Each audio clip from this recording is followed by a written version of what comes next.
Joining us here on Farmers Media. I'm David Kagina and I'll be your captain for the Farm Drive show that runs from now all the way to 6 p.m. And guess what? In the field of farming, everyone has been talking about turning the ordinary farmer into an agripreneur, or rather mixing farming the act with business. But here on Farm Drive, we'll be delving in more than that, because we'll be focusing on increasing the profit margin for you, the viewer, and for the farmer out there. And in case you're thinking of joining the value chain of farming and you do not have a farm exactly, then this is your show. This is where you have to book your seat and sit with me, Kagna Kagina, or David Kagina, as I get to take you through that, the process of value addition and increasing your profit margin when it comes to farming. And today's conversation, ladies and gentlemen, will be a very interesting conversation, because we'll be focusing on something very sweet: honey. Ladies and gentlemen, are you a bee farmer? Have you had bee farmers? Today our topic will be the value addition, and precisely we will be talking about products that come from the beehive. And remember, you can loop in the conversation and give your feedback through our social media platforms. That is A Farmers Media on Facebook, A Farmers Media with a Z on Instagram, as well as A Farmers Media Farmers_media on Twitter. And I'll be getting to sample some of your feedback before the end of this conversation. And among the things that I'll be wanting to know from you, dear viewer, is, besides honey, what other products from the beehive have you experienced, or have you had the privilege of interacting with or using these products? What other products from the beehive have you had the privilege of interacting with besides honey? Send in your feedback through those social media platforms that I've given you. Remember, you can also tag me on my personal handle, that is at Kagna Kagina, and I'll be sampling all that before we get to this conversation. Also on Facebook, remember, there's a post right there with that question, so you can be putting in your contributions, and you can call in your friends. They need to hear this sweet news. Remember, we're talking about honey and a beehive. Ladies and gentlemen, honey, let's start with this. We're discussing about an insect, an insect that is producing quite some good content right here in the beehive. But one of the things that is most known by many people from bees is honey. What people do not know is that honey is just one of the products that you can acquire from a normal beehive. But first of all, let's explore what we already know. We say in class, you start from the known to the unknown. Let's start with honey. What are among the benefits of honey that you know? You can also loop in on that conversation on social media platforms. I'll be getting to sample what will not be repeated in what I'll be handling in the next few minutes. But ladies and gentlemen, let's start with the benefits of honey. What are the benefits of honey do you recognize? Honey has, well, a list of many benefits. One of the most common use of honey is as a sweetener. With the taste of honey, on your breakfast table, be it bread, be it pancakes, be it whatever you're cooking, ladies and gentlemen, bees make our meals quite interesting and quite spicy. With the honey in it, ladies and gentlemen, it's used as a sweetener. And so being the sugar contained inside honey is one of the very essential components that make it a sweetener. And this is the element of sweetness comes because honey is an element collected from different flowers, the nectar from different plants, water, and many other components that the bees bring to the hive. And also this mix gives honey some other properties that go beyond sweetness. One thing that is quite common about honey is that honey contains non-fungal and non-bacterial material, in that honey cannot, viruses and bacteria cannot find habitat or cannot habit inside honey. And these properties give honey some extra use. That means, beside being used as a sweetener, honey can also be used as a preservative.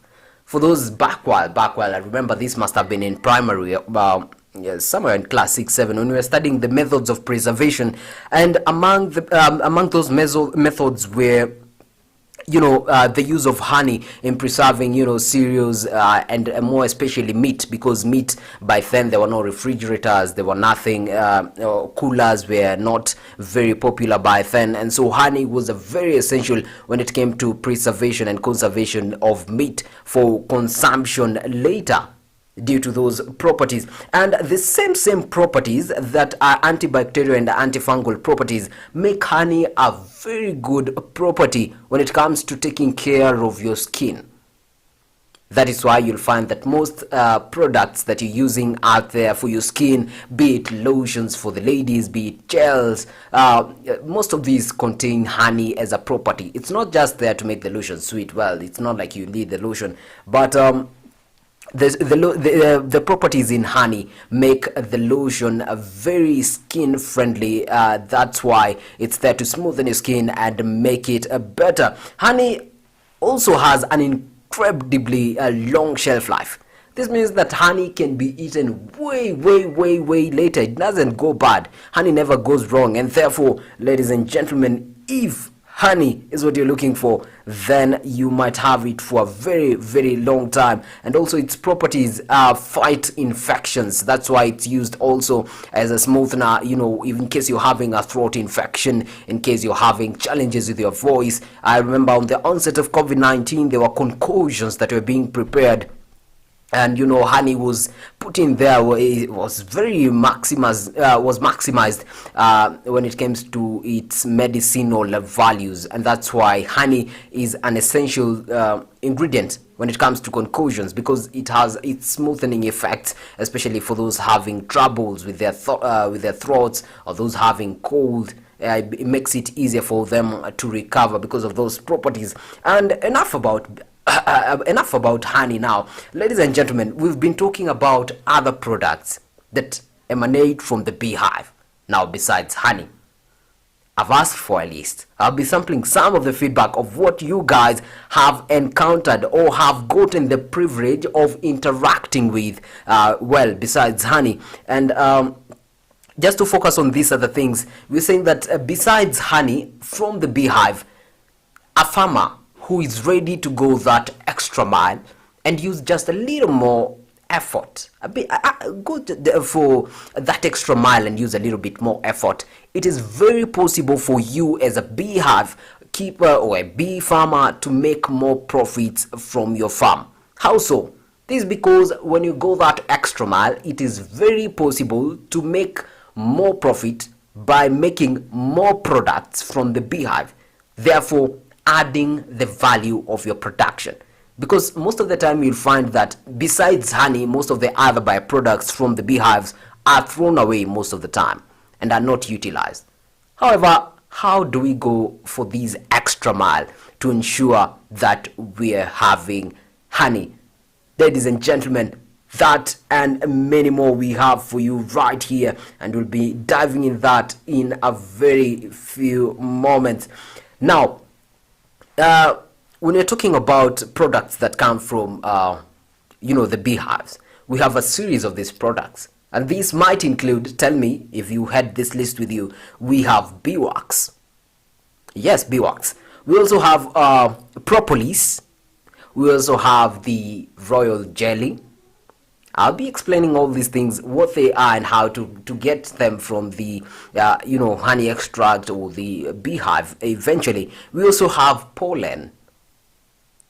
I believe one of the most common ones besides honey is wax, but there's a gap. People do not exactly know how do we prepare this beeswax, or rather how do we extract it? How is it even useful? How can we use it after that? Does it even have a market? Well, you'll be shocked by just how much money you can make from a beehive besides selling honey. Right now, how much does a bottle of honey retail for? Now calculate that. Add the value of wax that can be extracted from the beehive, as well as all these other properties, including, we've talked about the royal jelly, we have pollen, we have propolis. All these properties are very essential when it comes to adding value and making more profit for the farmer. Other products that you might not be suspecting or might not have interacted with a lot that come from the beehives beside honey and wax is that we have products including candles and lip balms. Ladies and gentlemen, you'll be having the privilege of, getting tips, rather a step-by-step guidance right here on this conversation of how to prepare these materials from your honey, or rather from your beehive, directly from your beehive, so that we can make more profit. We can also prepare body creams and soaps, but today we'll be handling just a few of those. And now, just to mention, there's this initiative, ladies and gentlemen, that is currently running, so that I can loop you in so you don't miss out. We're talking of this initiative by Market Access Upgrade Program, if you like it, markup program, which is pushing for the safe use of chemicals amongst farmers. I know you're a farmer, you're tuned in right there. Now there's a campaign pushing for the safe use of pesticides and these agrochemicals in your farm, courtesy of the Market Access Program, a markup program, and this is being sponsored by the United Nations Industrial Development Organization, if you love it, UNIDO, that pushes for industrial development for poverty reduction, including globalization and environmental sustainability. And now could be you asking yourself, what are some of these proper use of pesticides? Ladies and gentlemen, I'll be giving you a full list right here on Farm Drive, because here you get to know how to maximize on your profits, while ensuring that you're giving produce that is of high quality. Safe use of pesticides, ladies and gentlemen. Remember, food safety is everyone's responsibility. That means me, you, your neighbor, that person you're looking at, that person who just came to your mind, that mama mboga right there. But the farmer carries the biggest responsibility. And ladies and gentlemen, in case you're a farmer, remember that it starts with you. It starts with you. Among the measures that you can put in place or consider immensely is harvest properly during the right time. You do not harvest plants immediately after spraying them with pesticides. We'll be continuing with that conversation right here on Farm Drive, but now we'll be headed for a short commercial break, after which, ladies and gentlemen, I'll be coming back and we will be going through the step-by-step process of preparing these byproducts of honey, or rather other byproducts from the beehive, to ensure that we maximize on the profits, including the lip balm. We'll be getting to that after these commercial breaks, so don't go far.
To help you in the identification of crop pest diseases and nutrition deficiencies in crops for your successful farming. So if you want, I want to give you more information about the crop pest diseases. You can follow me on the farm.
Time here on Farm Drive with me, David Kagina, and for sure I had earlier on asked you a question on what other byproduct of honey have you interacted with, or any other product from the beehive have you gotten the opportunity to interact or consume besides honey. And just to sample some of your feedbacks, we have Stephen Minjira here, who says he has had the opportunity of using candles prepared by wax, and we'll be getting to we'll be getting through the process of preparing some of those candles right here in this conversation. Thank you so much, Stephen Minjira, for your feedback. There's also Nelson Lele from Facebook, who is saying about pesticides.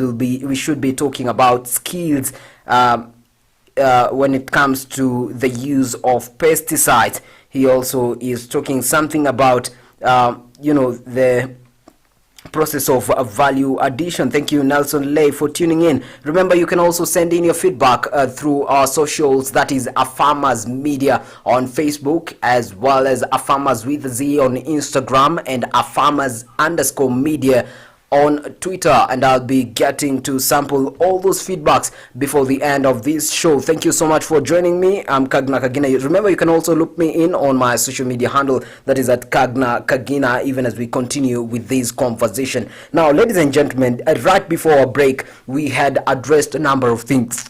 Among these things is that we had established that there are more products from these beehives besides honey, and we named a few, and my promise was definitely to be engaging in a few other products that come from the beehives besides honey, and how to prepare some of these homemade products. This includes and are not limited to the beeswax. When it comes to, we will prepare a candle. In fact, we'll be taking you through the process of how to prepare lip balm. Ladies and gentlemen, we'll be mentioning some of other these products, which include the propolis. In case this is a foreign word to you, propolis is just another component besides honey that is found inside the beehives. We have honey, we have propolis, we have pollen. But propolis in particular has some components that are extracted from trees by these bees.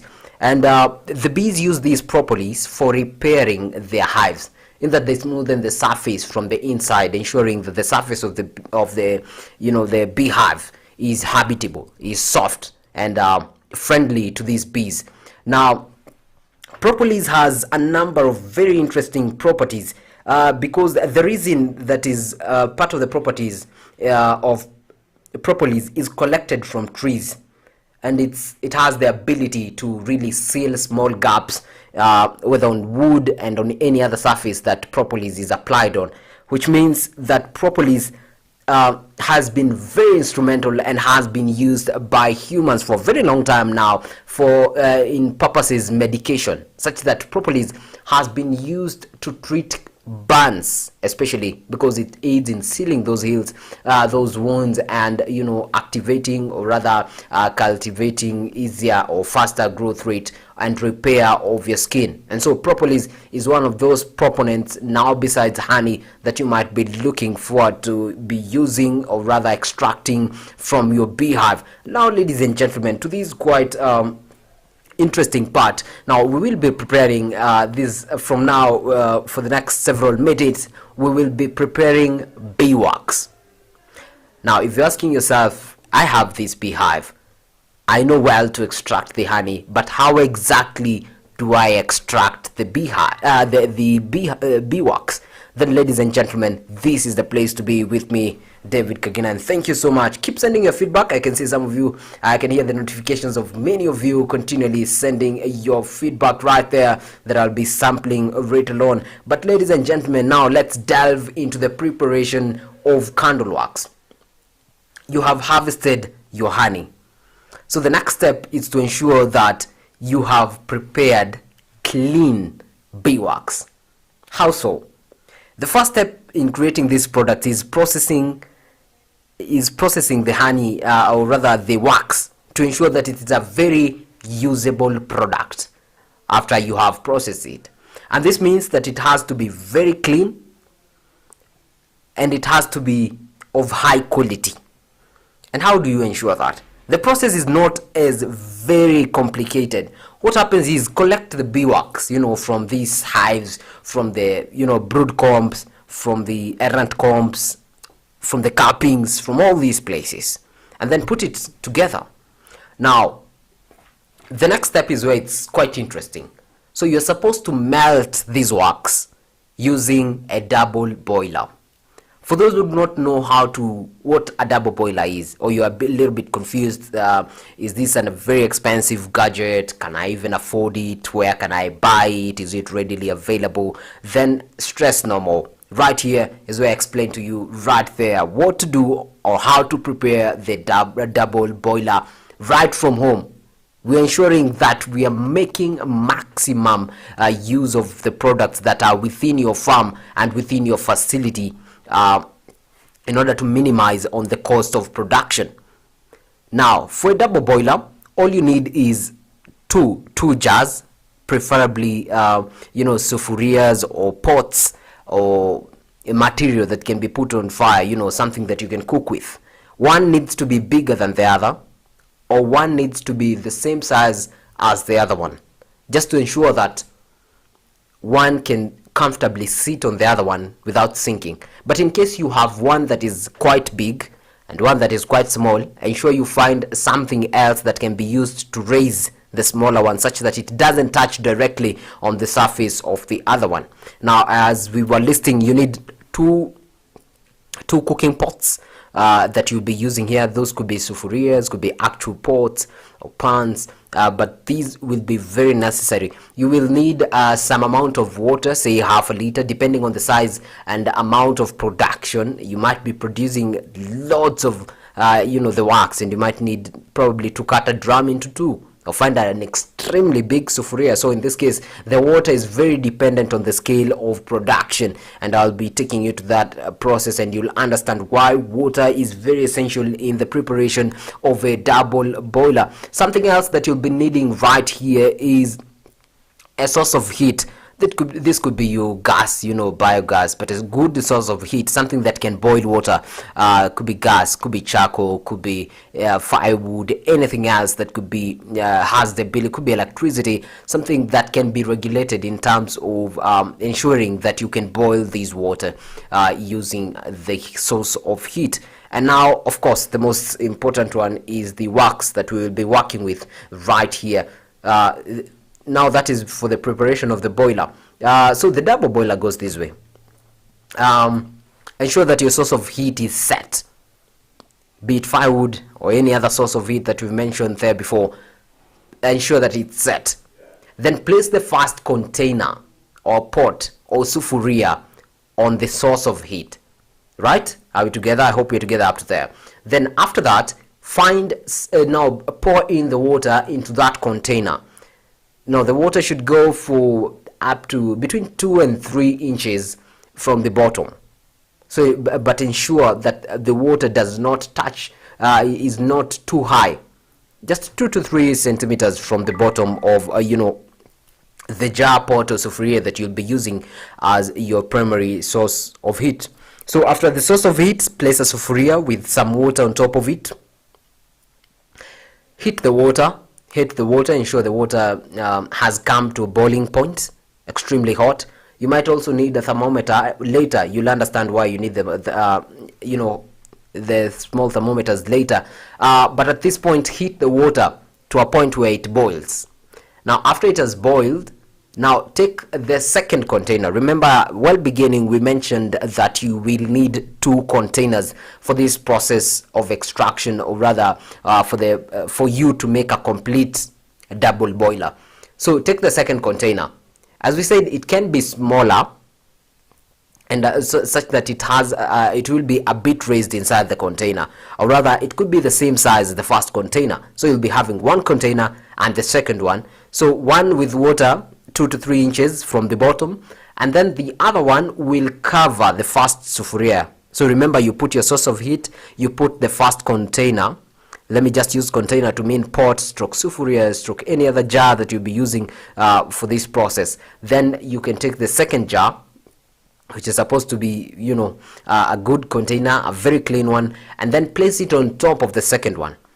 If it's too small and cannot fully cover the top of the first container that is at the bottom containing water, then you might consider having something inside the water that can hold it in place, slightly elevated, such that the surface of the water and the surface of the second container do not directly come into contact. Now once you have that, you can reduce the amount of heat supply to about average or low. So you can maintain the water temperatures between minimum and low temperatures. This is to ensure that the process that will follow here after is very successful. So remember, up to this point we have had the first jar, it has water, we've placed the second jar on top of it, and now we are ready for the next process. The next process is all the wax that you had collected and was ready for use now can be put in the second jar. So that is primarily how to prepare a double boiler. It doesn't have to be complicated. You do not have to go there asking around for this gadget. It is very easily, very affordable. You can make it from your home to ensure that you maximize on the you minimize the cost of production when you're beginning it, when you're engaging in these. So once you have your double boiler ready, what you do is you place your wax in there. You might be asking, why not place the wax directly into the source of heat? The purpose of using this double boiler is to ensure that the temperatures can be controlled, one, and secondly, to ensure that the temperatures, the second pot has an equal heating. The heat is spread throughout the second pot evenly, such that when the wax is melting, it will be exposed to the same amount of heat, unlike if the pot is in direct contact with the fire. And so while you place your wax inside the second pot that is already covering the first one, if you remember the first one with water we had talked about, and now what will be heating this second pot is the steam that is emanating from the water. So some things that you should put into consideration when we are talking about the use of this double boiler is at least have a thermometer with you. A thermometer is quite affordable if you are from a hardware, from most of these shops. It's very affordable. So the thermometer is to ensure that the water temperatures remain at a constant around 85 degrees Celsius. That is healthy, and to ensure that you make maximum use and you produce maximum quality or the best quality from this wax. Melting it uniformly at 85 degrees Celsius. That is enough to melt the wax inside the second container, and this way the wax will liquefy. once you had you have your liquefied wax, it becomes very easy to work from there, because you do not have a lot to do from there. Now, you remember at the beginning when mentioning things that you'll be needing for this process of extracting wax, we mentioned some fabric. Now, ladies and gentlemen, this fabric needs to be quite clean, needs to be clean fabric, and with a constant spread. The material should be uniform all through, to ensure that you get the same quality and the best quality of wax in this context. So remember, you have your molten wax in a jar. What do?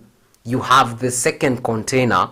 Find another container, find an extra container now besides the boiler. Now find another container, a clean one, because we will be the next step after melting the wax will be sieving the wax.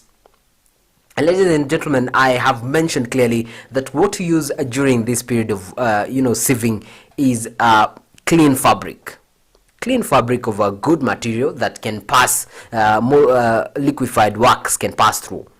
And so at least start sieving the wax. You can do that once, you can do that twice, you can do that thrice, or as many times as possible. The more you do it, the better the quality of your of your wax, of your beeswax.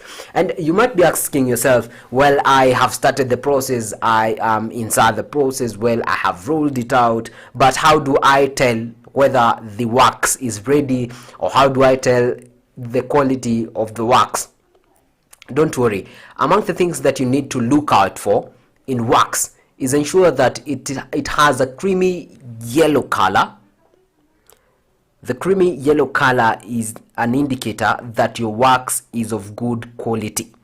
The second thing that you should be looking at when you're talking about your wax, it should be debris free. This means it does not have any other materials that cannot go through the fabric that was being used to sieve. Ensure that the honey is now, not the honey, ensure that the beeswax now is debris free. Also, to know the good quality, as I have mentioned, it should be creamy yellow. The creamy yellow it is, the better the quality, and it shouldn't have debris inside of it. That is to ensure that it is uniformly wax and wax only. That's the whole purpose of liquefying it in that state. So ensure that the wax is of creamy yellow and is also very clean, in that it has no debris in it. If it still contains debris, filter one more time. If it's still not that color, keep filtering till you get rid of all this debris. And ladies and gentlemen, believe it or not, after that, all you have in the second jar right now, after the several rounds of filtering, is quality beeswax. That simple. You already have quality beeswax. Simply by using a double boiler where you melt it and liquefy it, and ladies and gentlemen, simply by filtering using the clean fabric. That ensures that you have quality and clean wax. And now for the wax, after it's liquefied, it's been filtered properly, you're now assured of the quality of the beeswax. What to do next is place it somewhere where it can cool, in a cool and dry location where it can cool down. Now you can give it different shapes. You could pour it into jars where you can make square or rectangular bars from the wax. You can also prepare to make, you can also decide to make circular or spherical pieces of this wax in whatever shape you prefer to store this wax. Preserve it in that. You can pour it into jars and cool it down and have wax of that shape, so you can decide to sell it at this point. But the beauty is you can decide to add more value to it. How so? You can prepare a number of other products from this honey we are talking about. Just to mention some of these products that you could be talking about, we are talking about candles. We are talking about besides candles, ladies and gentlemen, we are talking of other products like lip balm. We are talking of royal jelly. We are talking of soap. We have lotion and all these other properties that you can get from your beehive. Remember, bees are a very crucial part of the human existence, because most of these plants totally depend on bees for pollination. And besides honey, what you get here is candle wax, among the things that we've been mentioning, something else that you can extract. And so for those who mentioned candle wax, there you have it. Stephen Minjire, you mentioned that you've used candle wax, at least for now. Now you know how to prepare that candle wax. And keep your feedback coming in. I'd love to know what most of you have been using as products or other byproducts from the beehives. Stephen Minjira mentioned honey. I'll be getting to sample some more of your feedback right after the break that we are almost taking. And after that break, I'll be mentioning what you guys will have sent in form of your feedback. Remember, on our Facebook page at Farmers Media, we have a post right there asking you the product that you've used from the beehive besides honey. Comment there, put in your feedback right there, and I'll be getting to sample it. We also have our other social media platform. Feel free to to comment and to reach out to us through these platforms that you're watching us from, be it Instagram at a farmers with a Z, a farmers media with a Z, and then also on Twitter at a farmers_media, and we'll be sampling all that feedback. Remember, let me loop you in again on that conversation we had right before the first break on the safe use of chemicals. I saw a comment by one of you on Facebook saying that we can't talk about safe use of chemicals. We are talking about skill. Well, just to loop you in, the skill is what brings about the safe use of chemicals. So poor skills ensures that the use of these pesticides is unsafe. But once you're well equipped with this right skills, it becomes very easy for you to use these pesticides very safely, ensuring that animals like the ones we're talking about today, the insects, like the bees, are still alive even as you use these safes, and also to ensure that humans who are consuming food that you use the pesticides on remain alive and kicking. And among the ways in which to raise awareness, as well as how to equip yourself on these skills of safe use of pesticides, you can also attend available trainings on the good agricultural practices and pesticide use within your county. Yes, you can also attend these trainings, and trainings are the best way in which to acquire knowledge. Remember, this information is being brought to you courtesy of Market Access Upgrade Program, or MACUP, which is being funded by the United Nations Industrial Development Organization, that is UNIDO. So the conversation is coming courtesy of MACUP, funded by UNIDO. We are headed for this commercial break, but we'll be back with more information. Remember, we have not yet prepared candles. Remember, we have not yet prepared lip balm, and there's more to look into when it comes to the safe use of pesticides right here in this conversation. Don't go far. We'll be back here right after this break.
Beetroot is a highly nutritious root vegetable.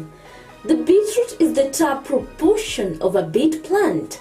It is one of the many varieties of the genus Beta vulgaris, all of which are mostly grown for their edible taproots and leaves. Beetroot is a root crop that takes approximately 3 to 4 months to mature. Beetroot is a fairly easy crop to grow as long as the soil is well cultivated prior to planting.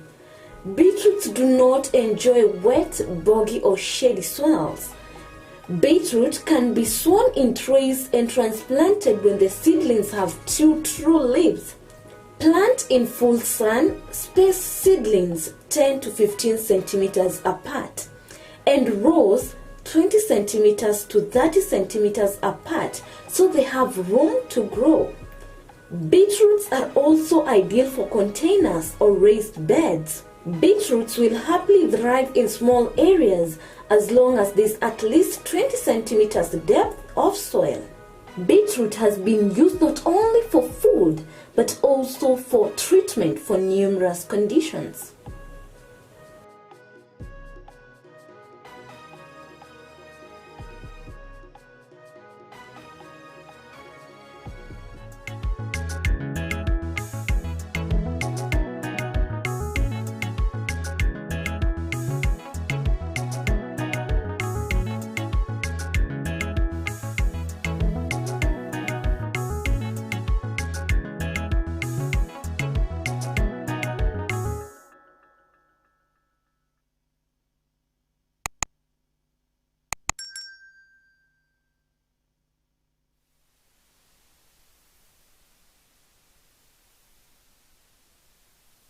Welcome back to That Face here on Farm Drive with me, David Kagina, and thank you for all who are sending your feedback right here. Remember, the conversation is about a value addition for honey, and so far so good. In case you were with us from the very beginning, you now know how much more you can get or utilize from your beehive besides honey. And my question was, what other product have you gotten the opportunity to interact with besides honey? I see Joshua Thera here. She says she has used propolis, and I see she's describing some of the benefits of propolis. Thank you so much, Joss. And just to mention, among the few that she says, here she says that propolis helps fight against bacteria, viruses and fungi.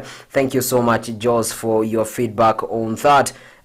You'll be getting to sample more and more of your feedbacks on these conversation right here. Thank you so much for keeping it locked and keeping it engaged.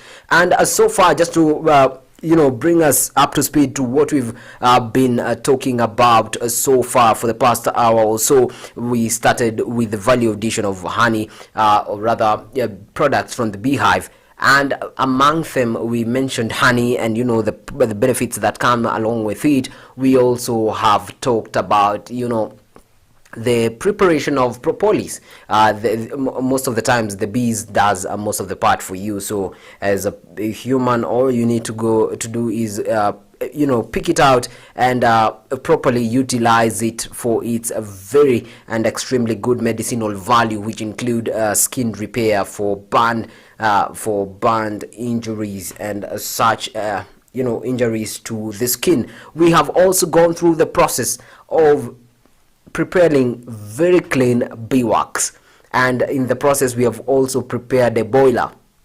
Ladies and gentlemen, in case you're just joining us, then you've totally missed out on that. But the beauty of this is that we are streaming on all our social media platforms, that is on Facebook as well as YouTube. Feel free to go right there. In case you have a question and you feel that you would have asked the question earlier on, please feel free to ask the question right there, and we'll be addressing it in the subsequent shows, because this show will be coming to you each and every day of the week, from Monday to Friday, all the way to Friday, from 4 p.m. all the way to 6 p.m.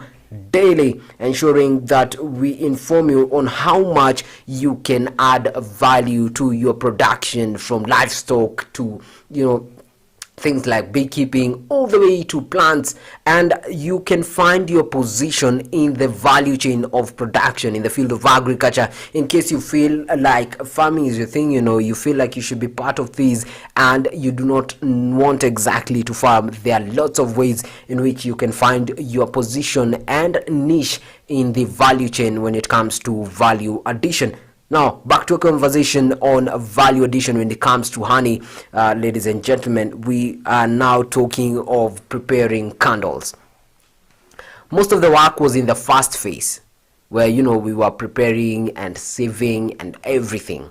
Now, this second bit will be one of the most interesting bits when it comes to preparing the candles. Ladies and gentlemen, candles are the easiest because, among the very, very, very basic raw materials that you'll be needing for this preparation of candles from the beeswax is one. You will need the pure beeswax that we had prepared earlier on. Pure beeswax. That is one of the ingredients that you'll be needing here. What is the second ingredient? You'll be needing a wick. A wick, for those who do not really understand, in Swahili we call it utambi.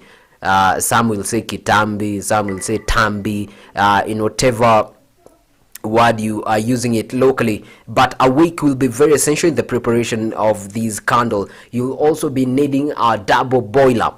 If you remember in the first phase where we were talking about the preparation of the candle wax, we have gone a step by step on how to prepare a double boiler from home, and that will be very easy. In case you need us to go through that, you can also indicate in the comment section, and I'll be going through that right here, because there's no point of moving on if you as a viewer are not satisfied, or rather if you as a viewer have not really gotten the point of how you can add value to whatever we will be discussing today, with the topic of focus being honey in this context.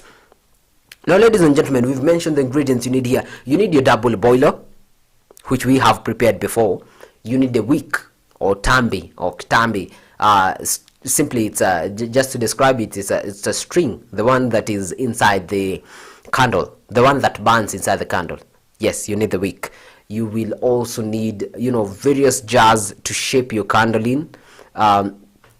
The candle can take different shapes totally, so you need some of these jars to use them eventually for drying your candle. And ladies and gentlemen, the next thing you might be needing, which is not exactly necessary at this point, but might be a matchbox or a light, a source of fire, such that you can test if your candle is functioning right here on Farm Drive, just to prove us right and ensure that we are not giving you rumors, they're actual facts on how to prepare candles.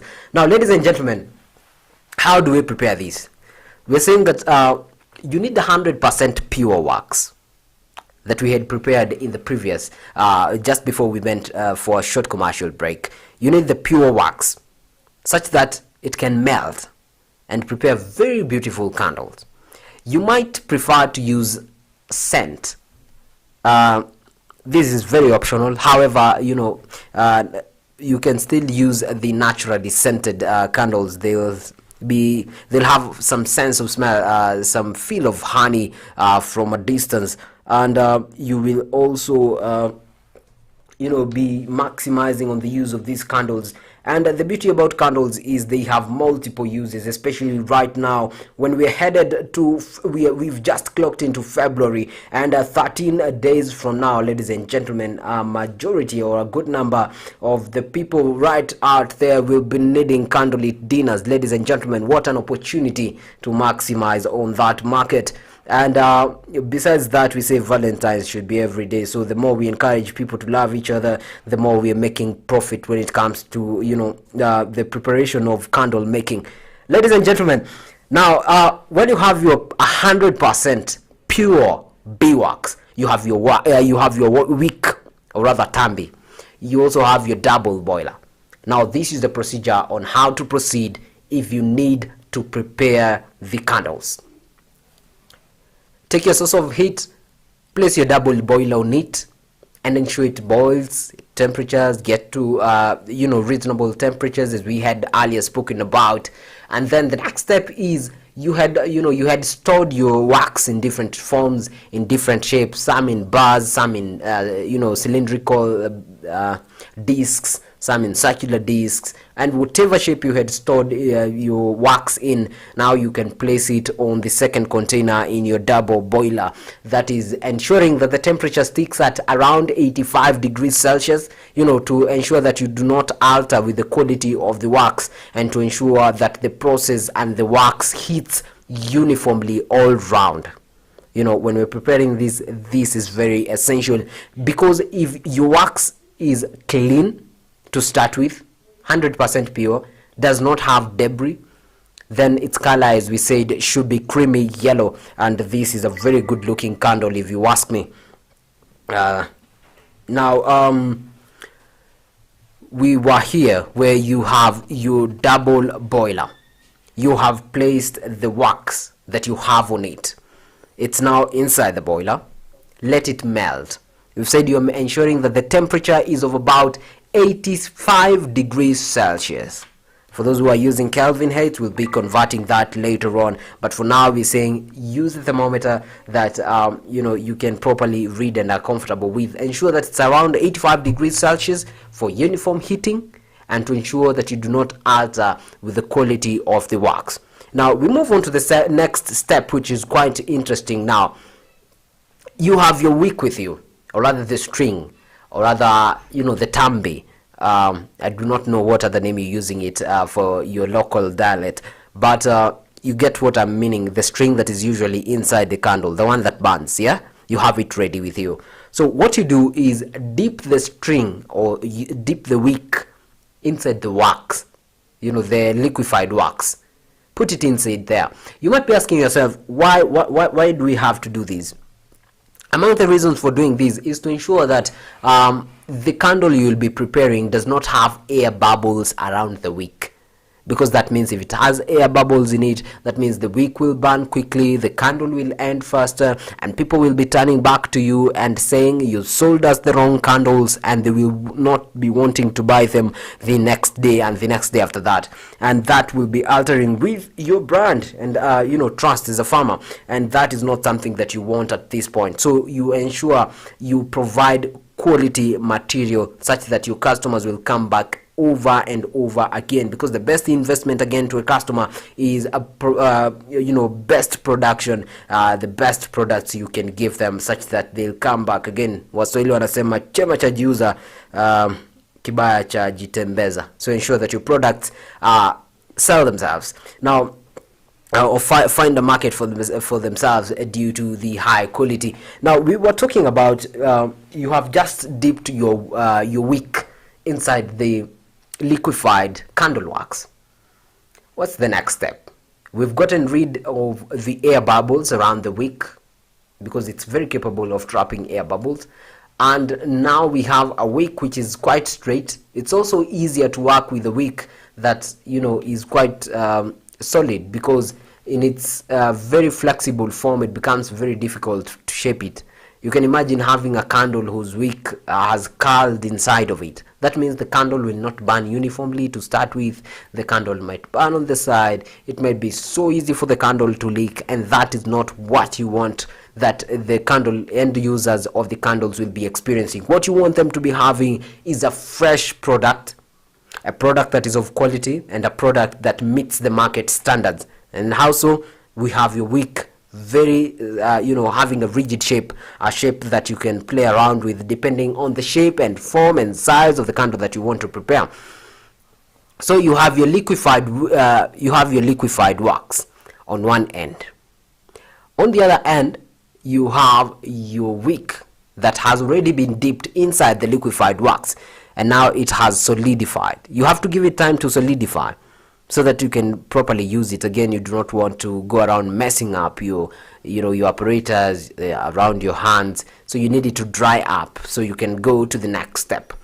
If you remember the first part, when we were talking of the things that you'll be needing while preparing the candles, we mentioned that you'll be needing something very essential. What is this? You will be needing containers that you'll be using to shape the candle.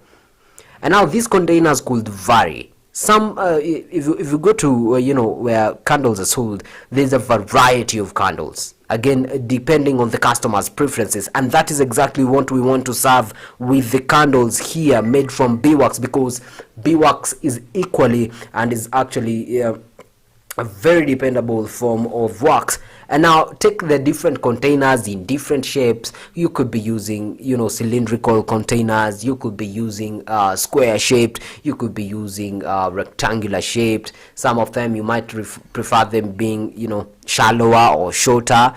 Some of them you could prefer them being longer, and that can be determined by the size of the wick that you prepare. And in case you're wondering, do you need to buy all these properties? Yes, I believe they are available for sales out there in many outlets for different purposes, but the beauty of production is minimizing on the cost of production. And if you can prepare these things locally, why do you need to go spending more money looking for this stuff? If you can easily access materials like pipes, sizable pipes, again for consistency, and the pipes will support are cylindrical. If you want to prepare the normal a little bit thin candles with a shorter radius, you might consider using pipes of different thicknesses depending to your liking and preference. Now inside these pipes you can cut them to sizes depending on the size of candle you want.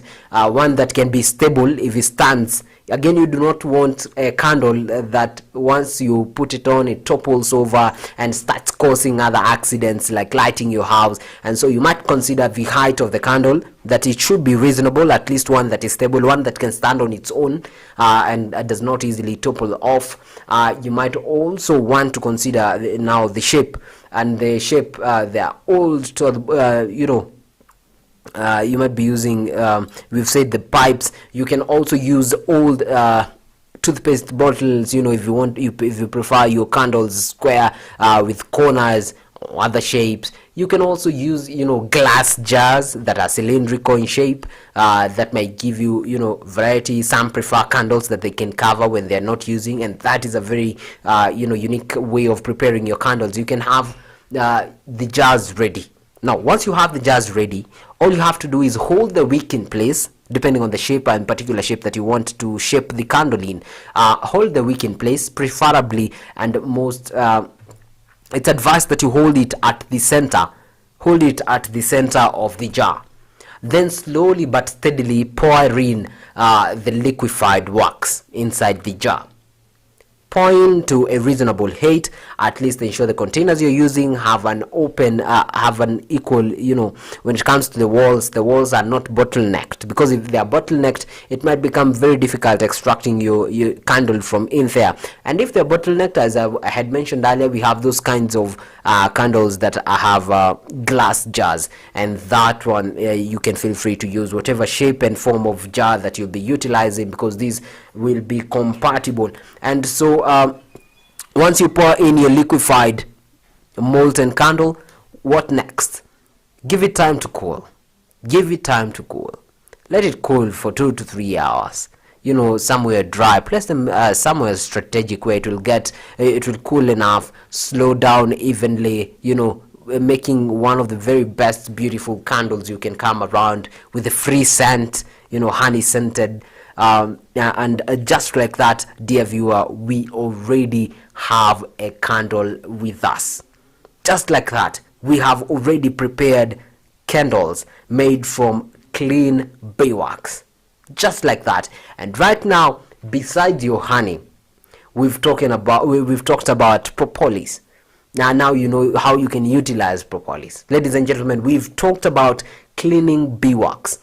The whole process of coming up with these beeswax and ensuring that it is clean and of high quality, increasing your productivity, and while still looking at the prices of production, all this ensuring that you're adding value to the basic product while still minimizing the amount that you're spending when it comes to value addition. And most of these things are home prepared, including the candles. Everything that is in the process of candle making is home prepared, with an exception of the wick, which you might consider shopping for a material that is quite wick friendly, or the one that will perform better when used in a candle. Again, you don't want a candle that cannot light, that will be not of much use to you. And some of the things that you should be considering is, once the candles are ready, feel free to get them out of the mold in whatever form that you wish. Some of them prefer to break the mold, some will prefer to tear apart the mold. Maybe it wasn't so as solid. You might prefer heating up the mold such that you get your candles from inside there where they're still in shape. The beauty about wax, it's that once you play around with temperature, you can easily control the product that you will be having in this case. And right there, ladies and gentlemen, you remember we mentioned something that you might be needing a matchbox, just to verify that whatever we are speaking about right here is practical and actually doable and possible. Now you can use your matchbox to try out the newly made candle as instructed, or rather as prepared right here on Farm Drive. Thank you so much for that person who mentioned candle wax. That was Minjira, who mentioned the candles. I believe that was Steven, I believe, yeah, who mentioned that he has used candles made from beeswax. That is the simple process of just how you can prepare wax using these candles. That's the beauty of it. It becomes very easy, and right there you have the complete formula of how you can prepare, wax, sell it at that point. If you prefer to add more value to it, it might sell for a higher price. It might fetch higher prices if it's in the form of a candle, and all you did was simply add a wick inside of it, with the same boiler you use to melt your candles and the same containers that you use to freeze your wax, and now you have candles. And ladies and gentlemen, just to loop you in on the conversation we had earlier on the safe use of pesticide, and we said among the strategies to use, as informed by the markup courtesy of UNIDO. And the markup, as I said, when I mentioned that, I'm talking about the Market Access Upgrade Program, which is funded by the United Nations Industrial Development Organization. We're talking about the safe use of pesticides, and one way to use pesticides safely is to ensure that you have the right skills for that. And how so? We mentioned about something about making yourself available or attending these trainings that are being conducted in your respective counties on the safe use of these pesticides and the safe use of other agrochemicals, ensuring that the products you are producing are of good quality and are healthy, not just healthy, but are safe consumption by people. And among the safe use of these pesticides, probably just to mention a few, before you go out there for these trainings, or rather if you've gone for those trainings, just a recap of some of the things that you might be considering to look at when it comes to the safe use of chemicals. We are talking about maintaining proper records on the use of these pesticides. Just ensure that you note down a good journal down when did you apply it, what amount did you use, what type did you use, such that these records really assist you to ensure that probably you'll not repeat spraying the same side twice, such that every side gets an equivalent amount of pesticides because of your records, and that ensures safety, because you'll be using amounts that are acceptable for human consumption. The other way is to also ensure that you take care of yourself as a person.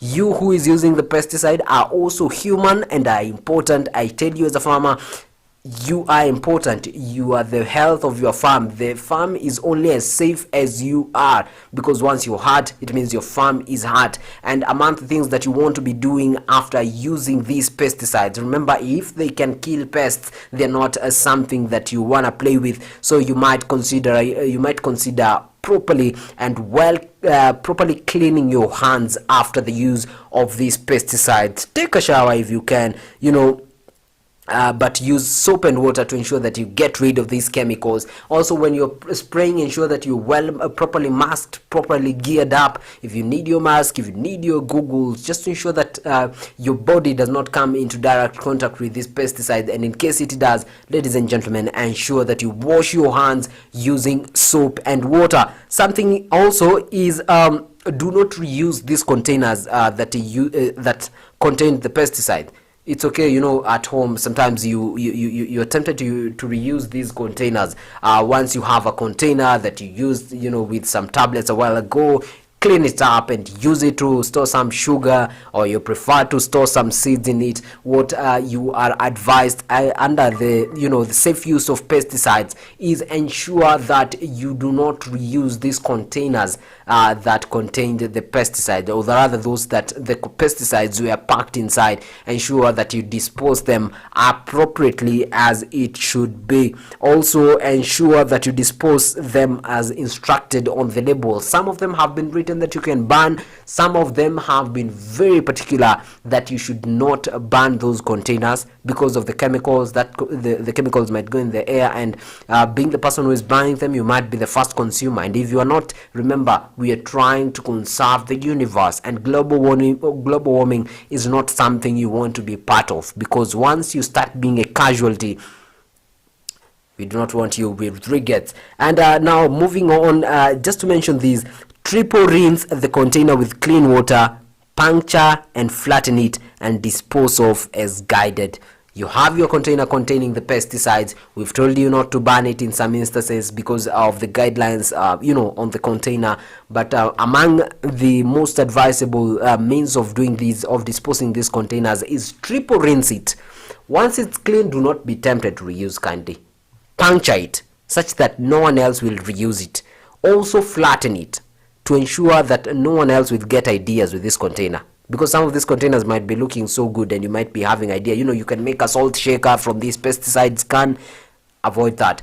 Flatten it, puncture it, so such that no one else will fall into that temptation, such that your children will not be tempted to pick that can and go out playing with it, and eventually have their health at risk. Also, even your cattle on the farm, you do not want your livestock interacting with these pesticides inappropriately, because that might lead to multiple sources losses. And remember, you are getting all these courtesy of Markup and funded by the United Nations Industrial Development Organization. On the campaign is the safe use of all these chemicals. We are going to be headed for another commercial break before we come back for the second and also the last part of this show this evening. Thank you for all who have joined us, and let me remind you before we leave that you can also keep engaging us on our social media platforms. We are live on A Farmers with Z on Instagram, as well as A Farmers Media on Facebook. And in case you're watching it from YouTube, it's A Farmers Media as well. In case you're watching this from Twitter, or in case you want to engage us through Twitter, it's A Farmers _media, and I'll be getting to sample most of your feedback right after this break. Remember also to tag me on my personal handles, and I'll be getting to sample some of your feedback that you sent there at Kagna Kagina on all social media platforms, Twitter, Instagram, as well as Facebook. Don't go far.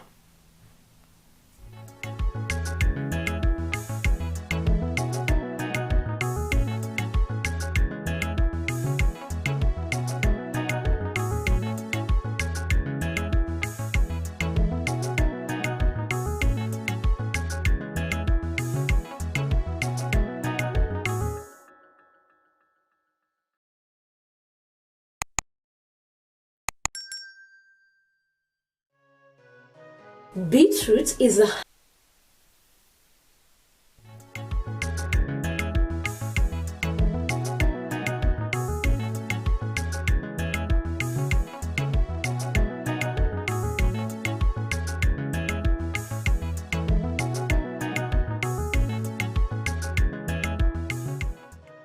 Beetroot is a highly nutritious root vegetable. The beetroot is the top proportion of a beet plant. It is one of the many varieties of the genus Beta vulgaris, all of which are mostly grown for their edible taproots and leaves. Beetroot is a root crop that takes approximately 3 to 4 months to mature. Beetroot is a fairly easy crop to grow as long as the soil is well cultivated prior to planting. Beetroots do not enjoy wet, boggy or shady soils.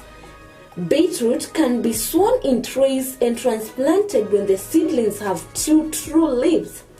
Plant in full sun, space seedlings 10 to 15 centimeters apart, and rows 20 centimeters to 30 centimeters apart so they have room to grow.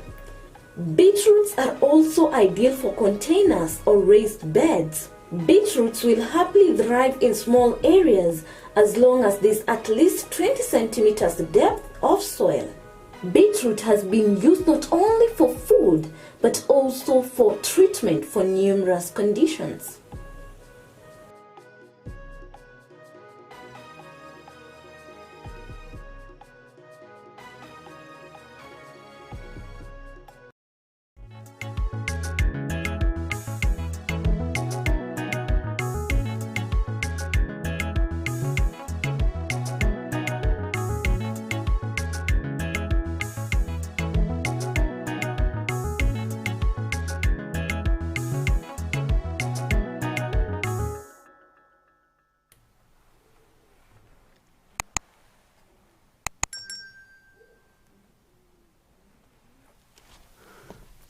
Welcome back, ladies and gentlemen, to the second beat, to this other beat of here on our farm drive with me, David Kagina. And thank you for all those who've been tuning in from the very beginning. And in case you've just joined in, then welcome on board. We have been discussing on the issue of value addition when it comes to honey, ensuring that as a farmer you make the most you can from your beehive, not just the honey, not just the propolis, but also other products including wax. Talk about candles, talk about any other product that you'll be getting from your beehive. And earlier on I had requested you, or rather asked a question, and as I can see some of you are sending in your feedback, I had requested you, or rather asked this question. I had asked you what other product from the beehive have you had the opportunity of interacting with or utilizing besides honey? What other product have you had the privilege of utilizing besides honey from the beehives? And I can see some of your feedback. There's Zedekia Bundotich right here, who says that thank you so much for the conversation.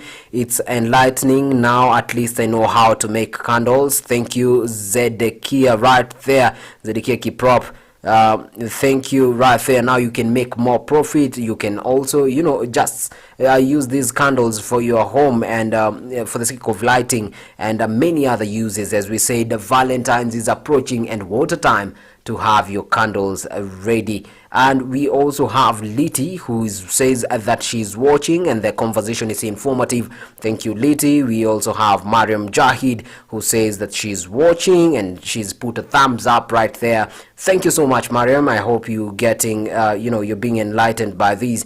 We also have Teletubbies, who says that he did not know it was that easy to make candles. Oh wow, Telly, it was that easy. It's not as difficult. Some of these things can be done at home, and we have showed you how practical that can be right here on Farm Drive. And thank you so much for always tuning in. Remember, here we'll be telling you on how to increase the profit margins, by value addition. We'll be talking about the extra things we can do to ensure that we have much more than the very basic farming. Remember, we are talking about changing farmers, or rather converting farmers, impacting them, enabling them, equipping them such that they become not just ordinary farmers but also agripreneurs.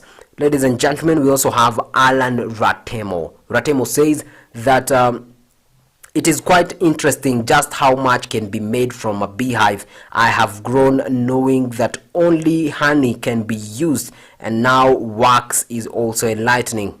Thank you, Alan Ratema, and thank you for tuning in. And maybe just to read one more before resuming the conversation we were having right here. We have John Karaoke right here, who says that he has tuned in from Embakasi. Thank you, John, for tuning in from Embakasi. He goes on to say this, that I love how candles made from beeswax smell. Oh wow, interesting. Honey scented, natural scents. Thank you, John. And I can see some of your feedback, a lot of your feedback. Just to mention some of you who are watching without reading what you've said, there's Monamkasi Juma right there. Thank you, Monamkasi, for tuning in. There's also Marianne who's there. There's also Devi Kingori. Thank you so much. There's also Antoinette. Antoinette, congratulations for Antoinette, let me read this comment. Antoinette says, I now know what to surprise my boyfriend with. Watch your 14th Ifike. Thank you so much, Antoinette. And that are some of the benefits of, tuning in right here on Farm Drive. We ensure that we add value, not just to your pockets, but you can see also Antoinette's relationship might be getting better right after she surprises her honey. See what I did there? With candles and candlelit dinner. Thank you, Antoinette, for that. And thank you all for those who continue engaging with us. And just to mention, in case you want to send in your feedback, the handles are Farmers on Facebook, Farmers Media, on Instagram, Farmers with a Z, as well as on Twitter, Farmers_media. As well as you can also engage me on my personal handles, that is at Kagna Kagina, on all those social media handles, and we'll be getting to interact and knowing more from these things that we've been having conversation with. And if you've been in for quite some time, you'll understand now what we're doing. Every time you'll get the routine. Every time we come for a break, we recap, such that in case anyone is joining us right now, they do not feel afloat. They'll be looped in the conversation that we're having right now. When we're talking about value addition in honey, ladies and gentlemen, remember, we started with talking about the benefits of honey. We have talked about other products that can be obtained from honey and from the beehive besides honey, and that includes the propolis, which we mentioned, its components and its benefits. We also have the candle beeswax. We have also just learned how to prepare the candle wax, something that was quite interesting. And above everything else, right now when we are talking of propolis, at least you as a viewer right there are equipped, you know what propolis is. And when you're talking of a double boiler, you do have no stress. You are very comfortable and you understand just how to prepare one. And as we said, always here, in case you do not understand something, just ask the questions and we will be giving the answers. Remember, I will be for the rest of the week, we'll be having more of these topics on how much we can add value on different products, be it livestock, be it your crop, just to ensure we guide you on how much you can increase your profits, or rather the profit margin, by adding value and ensuring that you maximize everything, to ensure that you do not just you do not just farm for the sake of farming, you do not just rear these animals for the sake of rearing, you do not just say you're a farmer and you do not see the fruits of it, because the place that we talk about, whatever you plant, you have to harvest and actually experience it literally, is here in the field of farming. And that is exactly here on Farm Drive. We want to see you experiencing that. And ladies and gentlemen, before the break, we spoke about candle making. We have gone through the entire process. Now you understand why we have to dip the wick, or rather the tambi, or the string inside the candle, why we have to dip it inside liquefied wax right before we use it to prepare our candles. Now you clearly know what to do. You clearly understand why you should be doing it to avoid those air bubbles and other materials. We've talked about why you should let it cool down, or even why you should be using the double boiler in the first place to melt your wax. In case you just joined in, that we have said is so that you can ensure that your candle, your wax quality is not altered in any way. It remains in the very same high quality, in a creamy yellow color without debris. As we said, that is the standard mark of quality to identify quality wax. And in case you decide to make the, you decide your place in the value chain is in the preparation of candles, at least you know some of the things that you'll be looking out for when you're looking for wax, for the candle beeswax, or for the beeswax. You should be looking for something that is, creamy yellow. If you're checking for quality, to ensure that it's 100% pure creamy yellow, you should also ensure that it does not have a debris. Without debris, that is pure wax. And now, ladies and gentlemen, allow me to move on to the next thing that we had mentioned. And this one, I know I might get a little bit of gathering right here. from the ladies especially, or from the men. Ladies and gentlemen, you had I think it was Antoinette who said that she's preparing candles for her Valentine. In case you're a man and you candles are not your thing, at least I have an idea of what you could be looking up to next to ensure that you spice up your other life. And this might be including surprise her with lip balm prepared from honey. How so? Can make these all from home. All you need is a container in which you will place your lip balm. And for those who are not really informed about lip balm, don't worry, here on Farm Drive we have you. Lip balm is not served in very big servings. You're talking about 40 grams, 50 grams, 100 grams to the max, but that is too much for once, because every once in a while we might have people who want, you want to change your lip balm and use something different, and so for that reason you might find that you do not exactly want it in big servings, especially also when it comes to the packaging. Lip balm use tiny containers because not much of it is used at once, and so half a kg of lip balm would be such a waste that will take you for too long. You'll even get bored. So it's good you get it in the small proportions that are available. And now, ladies and gentlemen, we are talking about lip balm. How exactly do you prepare this? We've talked about the things that you will be needing in order to prepare the lip balm. We've said that find little containers that are workable, you can work with, and this should be containers ranging all the way from 5 ml all the way to 10 ml to 40 ml, 100 ml. But 1 kg is not something that you're looking for when it comes to lip balm. Probably with that you can prepare, unless you're preparing it for sales and not for personal use. If you're preparing it for sales, well, package it. You can package it. If you're preparing it for you're selling it at wholesale so that people can retail it later, then you might consider using the larger tins, but for branding, consider using the small tins of the measurements that I've given you so far.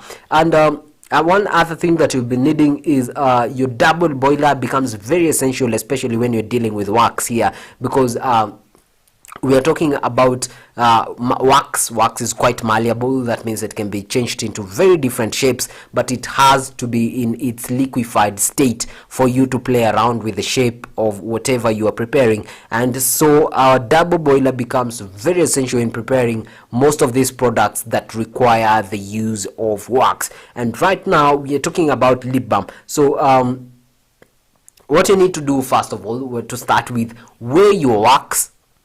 Remember, we're checking the quality of wax. You have to ensure that it's creamy yellow and without debris. Then after that, what do? Put your wax on the weighing scale. Identify just how heavy or how much wax are we dealing with in this case, so that you can be able to balance all the other ingredients, because we are not talking just about one ingredient. At least for this one encompasses much more ingredients than just the basic wax. It will incorporate much more, several other ingredients. Very affordable, very easy to use, and the process is not complicated. Totally friendly to everyone who might be willing to prepare the lip balm. What we've said, you need containers, right? Secondly, we've mentioned that you need your double boiler. Ensure that you have a double boiler. By the double boiler, we are talking about something that will be heating up the wax to melt without heating it directly, ensuring the quality of the wax remains intact. Besides the double boiler, you might need coconut oil, and you actually will need coconut oil. In this case, you will also need amount of olive oils, depending on the scales of that you're using, the scale of in terms of volume, whether you're preparing a kg of lip balm, whether you're preparing 10 kgs of lip balm. Okay, this sounds so wrong mentioning 10 kgs of lip balm, but essentially whatever volume of lip balm you're preparing, some of these things you need a double boiler, you need proper containers, you need coconut oil, you need olive oil. Now, something interesting about the lip balm. For the candle wax, you do not exactly need honey at any point. yet your candles will be honey scented. Now, something interesting about the lip balm is you will also require a certain volume of honey to to put into use among the ingredients that you'll be using to prepare the lip balm. Besides the honey, you will also be needing some essence for the sake of giving it taste, not exactly taste, giving it a scent. So you might need something to give it a scent, and in this case let's prepare one made of vanilla. Vanilla is quite an interesting and a safe scent for most of the people, and that will be very easy to use.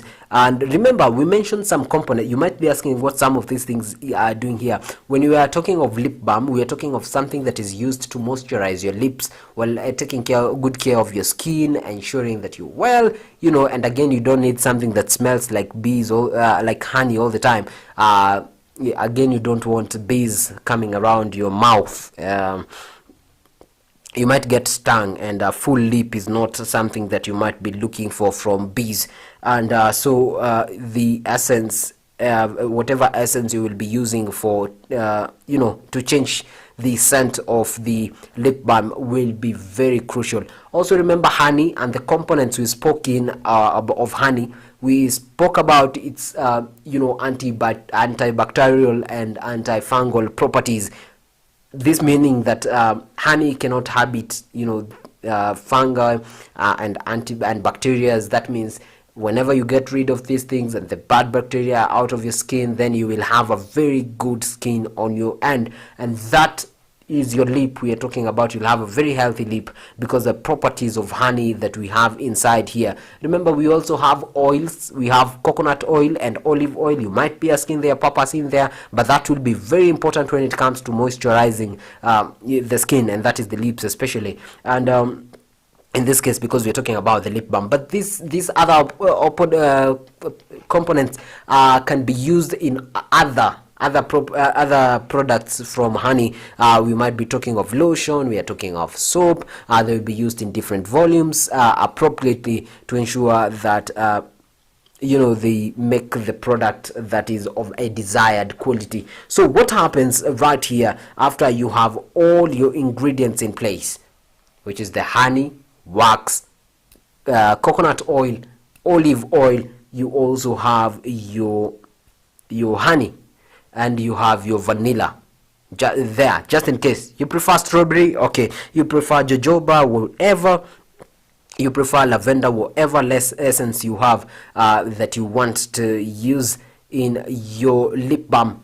This is the place to utilize it. This is the place to use it. And now here we go. The process is extremely simple. You saw it with the wax, that was a 2 steps or almost 3 steps. We saw it with the candle wax, that was almost a 4 step. Something very easy. And now for the lip balm, ladies and gentlemen, you'll be shocked by how easy it will be to prepare the lip balm.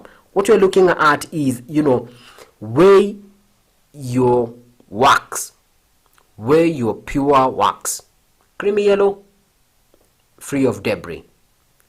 Place it in the double boiler for it to melt uniformly without altering the quality of the honey. And so after you have it in the double boiler, what next? Melt it properly, let it heat, give it time, let it liquefy uniformly. Stir to ensure that the the wax is uniform. Stir to ensure that the wax is uniform. Then at this point, now add in your coconut oil and then keep stirring. Ensure that they mix properly. The coconut oil and the wax is properly mixed. At this point now, you can feel free to add the olive oil. All this while stirring to ensure that the mixture continues integrating, ensuring that you have one very smooth and a uniform mixture. So you have your liquefied wax in the double boiler. Even as you stir, as you keep hitting it to ensure that the wax doesn't solidify, even as you work on it, you can add the coconut oil, keep stirring. After adding the coconut oil, add the olive oil in this case and keep stirring.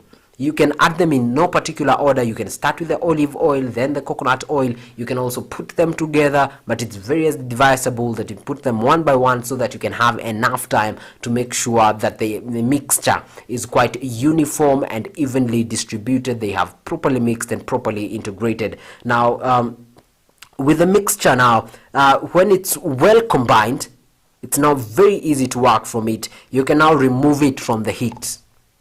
Remember, the heat was to ensure that the wax is workable with. In liquefied form, you can add, it's very simple for you to add the oils once the wax is in a liquefied form. So once you have added your coconut oil, once you have added your, we're talking about your olive oil, now you can remove the mixture, the well combined mixture from the source of heat. At this point, before the wax freezes, or rather condenses, the step that you do next is, at this point, now you can add your vanilla or whatever you are adding, whatever essence you are adding, be it vanilla, strawberry, or any other scent of your preference, be it lemon or citrus, whatever scent that you want to add. This is the point to add it right after you take it off from the source of heat. Add your vanilla or essence, any other scent you want. Keep stirring, remember to keep stirring. And then here is where you pour in honey. You're asking where honey comes in. This is the place. So you start with wax and with honey. All these are other products in between. Just to repeat it again in a very fast manner. Just pour in the coconut oil, pour in the olive oil, keep stirring. Once the mixture is very uniform, take it away from the fire, where you can add your various scent to your desired preference. That could be strawberry, that could be vanilla. Keep stirring. After that, feel free, add honey into the mixture, and again keep stirring till the mixture is uniform. Once that is done, ladies and gentlemen, there you have your lip balm. Believe me or not, that is ready to be put on your lips. And among the benefits that we mentioned are among the benefits that come with all these things. Remember, the healing property of honey, the moisturizing property of all these oils, the good scent from the scent that you preferred among the long list that we listed. And now once it's in this form, once you have your wax ready with all the oils in it, with the scents and honey in it, now you have your lip balm. Now from here, that mixture, we refer to it as the lip balm. It's just that it's a liquefied lip balm. Now your liquefied lip balm is ready for repackaging. You might decide to package it in different sizes. We mentioned 40 grams, we mentioned up to 100 grams. We said if you're doing it for wholesale, you might consider doing it in larger volumes for people to repackage it later. You might decide to do it for retail or directly for retail or directly for wholesale, but you already set containers that you had before. What you do now is pour the lip balm into these containers. Yes, you just take you pour the lip balm into this container, whatever method you use, such that you pour them in reasonable amounts, that you might weigh them and ensure that they're of good measurements, such that you don't go again for a loss. Again, you don't indicate on the container that it's 40 grams, while in real sense that's 35 or 25 grams. Ensure that you serve the lip balm into these containers in the right amounts so that you don't make a mistake. Once you pour them into these containers or tins, if you like, continue cooling prior to use. So you can now start cooling this mixture. This lip balm is ready. Once you pour it into the tins, now that is ready for use. But no, not yet. Cool it down. Ensure it cools down. Ensure it solidifies. Due to the oils and the mixtures, it might not exactly solidify to that very hard substance, but you'll be having a good texture that should be quite of solid like, and that is your lip balm. It's ready for use, totally ready for use, and you can go out there not with dry lips, looking good and looking nice. Ladies and gentlemen, that is the lip balm, and that is how you take care of your lips using the honey made lip balm. We've just used few components from the hive. We've utilized the wax, we've utilized honey, and the other things were oils and fragrance, and that's it. There you have your lip balm. Ladies and gentlemen, we are talking about value addition from the beehive and for honey, and that is exactly what you've done right there. We have prepared wax, we have prepared candle wax, we have also prepared candles themselves with a wick, we have now prepared the lip balm. And right there, ladies and gentlemen, that is what we'll be handling for today. And now we will be headed for the last break before we come and wrap up. But before that, let me remind you of this very interesting conversation we are having. Let me loop you in on a courtesy of Market Access Upgrade Program and the United Nations Industrial Development Organization, UNIDO. We're talking about the safe use of pesticides. And right before then, I had given you a number of ways to ensure that you stick to proper use. You as a farmer stick to proper use of these pesticides, and in case you are close to a farmer, then sure that they are informed on these things to look out for when we're talking of safe use of pesticides and proper use of pesticides. And right now we let's tackle the proper handling of these pesticides. It might be something that is not quite obvious. Probably you got your teaching of how to use these things from apprenticeship, and you are not really sure of how to handle these pesticides. Probably you are safe, you might be saying you're not dead yet, but you are preparing food for people out there, and yourself, you need to be safe while doing this. So this is the proper means of how to use pesticide. Ladies and gentlemen, if you are the one working on that farm, you need to be properly geared up. This way I mean wear personal protective equipment. Have the goggles, have the mask on, have the gloves if possible. If it's possible that you have an apron on to ensure that your clothes do not get the pesticides, then that is the best thing to do. Ensure that you're properly geared up and you have proper equipment that you will be using to apply the pesticide on your farm and on your property. Also, ladies and gentlemen, ensure that you observe spray intervals as indicated on the product label. You do not want to be spraying every day, and you do not again want to be skipping when you should be spraying. That will not be effective, and that will be a loss on your end as a farmer, because you have invested in that pesticide. So if it's not used properly and in the correct intervals, that means the person who will be going for the losses is you directly, and that is not what we teach you here on Farm Drive. And also use the correct dose and volume of pesticide.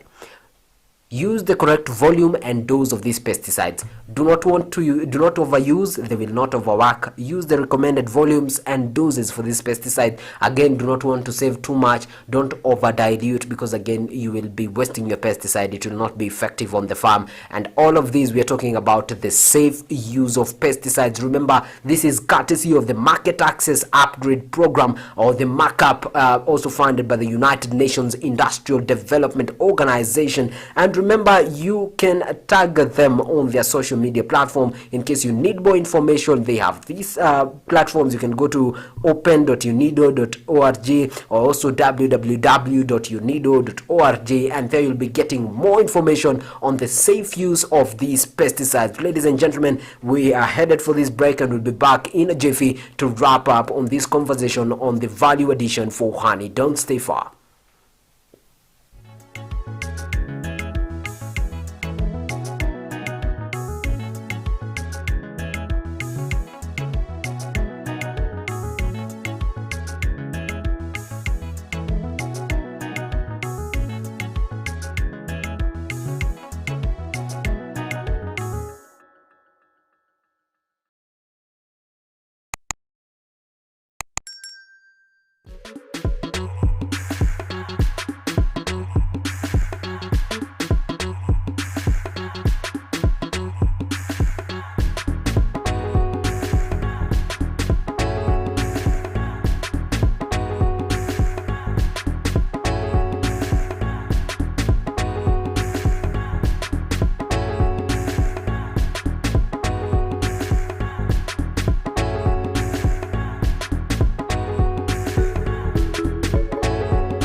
kwa earpiece.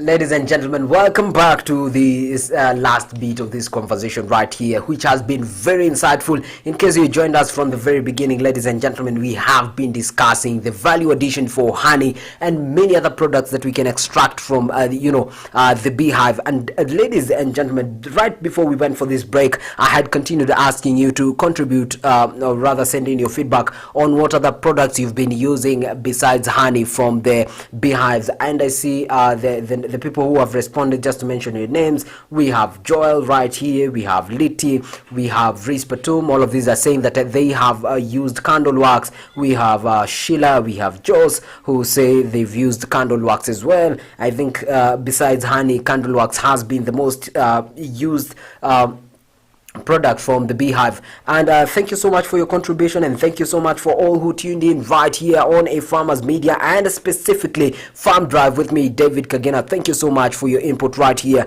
And just a recap of what we've handled today, for in case for the person who will be joining us right here, is because when it comes to beehives, there's much that can be extracted from here. There's a lot to mint when it comes to the bee business. Don't just be a busybody. See what I did there? You can make more profit, and you can maximize, on the things that you can acquire from your beehive. We have talked about honey, we've talked about wax, we've talked about propolis, we've talked with other things that we did not be able to tackle with. All of them included also pollen, which is an essential ingredient of inside the beehive that you might consider capitalizing on to ensure that you increase your profit. And among the things, just to highlight everything in a jiffy, ladies and gentlemen, we spoke of the benefits of honey. It's non-bacterial and antifungal properties that ensure that it's a very good in conservation and nurturing of your skin. We also mentioned something that was quite essential. We mentioned that it has a very preservative properties, and that is why it can be used also as a preservative. Ladies and gentlemen, we also highlighted why honey is used for its medicinal values. We mentioned the properties that it has, and we say that honey is equally important. And besides honey, we established the number of things that we can also maximize from these beehive. And among the things that we mentioned include and are not limited to propolis, which has its healing properties and can be used to repair burn wounds and burn scars. And right here, that was propolis. Something that I think one of our viewers had utilized before, that is Joss. We also have lip balm, which we have gone through the process of preparing it. But before lip balm, let me take you back to wax. We prepared wax using our double warmer, and we melted the wax. It was very possible for us to store it, and we knew what to check for to know if your wax is 100% pure. We are talking about the color, we are talking about the lack of debris inside it. It should be creamy yellow, by the way. And we also made candle wax from these wax, just to ensure that we maximize on what we can make from the beehives. And we have prepared these. We said all the materials you need are as simple as a wick and the wax.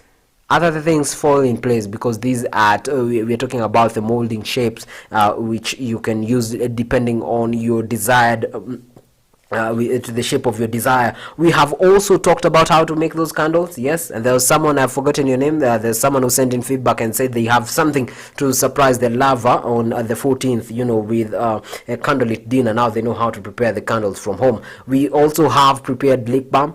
and we have said lip balm, we're just going to mix coconut and olive oils together with a touch of vanilla and as well as honey to ensure that it has all the properties that are needed to take care of your lips. And that is what we have ensured right here. And with that simple procedure right there, you create lip balm that is smooth and moisturizing as well as natural. Thank you, ladies and gentlemen. Thank you all to all of you who contributed in this very interesting and enlightening conversation, and all those who send your feedback. For those that have been able to read, in case I haven't read yours, ensure you comment tomorrow. I'll start with you, as ladies and gentlemen. Tomorrow we'll be having another interesting topic, and this show will be coming to you every day, every single day of the week, especially the weekdays, and that is from Monday to Friday. And also remember, in case you miss the live shows, you can always access them on our social media platforms. That is on Facebook. You can also access them on YouTube. All you need to do is go right there on our pages, ensure you watch these clips, ensure you like them, share what you get there with your fellow farmers. And in case you have friends who need to acquire this information, for example what we've discussed today, ensure you share that with them as well, because we say sharing is caring. Share with those you care for. And ladies and gentlemen, just to mention why we were having this program, the sponsors of this program, we were having a conversation on the safe use of pesticides, courtesy of the Market Access Upgrade Program. We are talking about MACAP, who are being funded by the United Nations Industrial Development Organization. This is the UNIDO, as we send the message on the safe use of pesticides wherever you're from and wherever you are coming or tuned in from. And among the things that we've highlighted very much, just to brief it up or sum it up in a jiffy, we have talked about the proper handling of pesticide. This includes proper gearing up of you as the farmer or the person who is utilizing this pesticide. We have also spoken about the correct dose and volumes and concentrations of this pesticide, just to ensure that they are effective on your farm. You don't use too much to harm the soil and other crops and humans who are consuming the food, and you also don't use too little, or rather too diluted one, that will not be effective in the fight against pests on your farm. We also have talked about observing spray intervals when you're farming, and this will ensure such that you do not spray when you're just about to harvest. You spray during the right time, when it will be most effective, when it will be very timely, and ensure that you do not go at a loss by spraying when you ought not to. We have also checked the other things. We have said that food safety is the responsibility of everyone. That includes me and you, and also the farmer, and more so this lies in the hands of the farmer, because we might ensure that we cook the food properly. We might ensure that the food is of good standard, but is it of safe quality? Ensure that you harvest this food at the right time, not immediately after spraying the pesticide, such that those consuming it will be having a safe and good food. We have also said that the proper use of this pesticide will ensure that we have a healthy and a safe nation.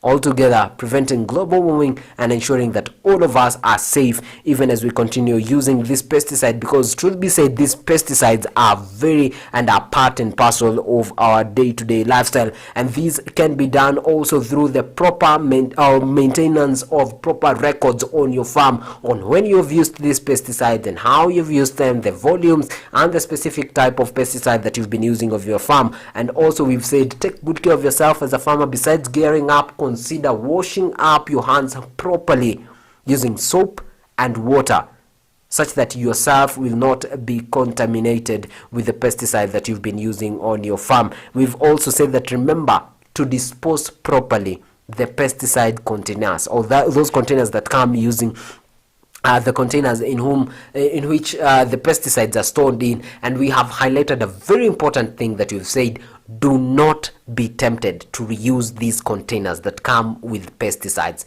Do not at all costs be tempted to reuse these containers that come in with the pesticide. Why? Because the pesticides are very dangerous for human consumption and not healthy at all. And what we're looking out for is a healthy nation and a safe nation. Again, we've said how to properly dispose these containers is triple rinse this container after using the pesticide. Triple rinse it.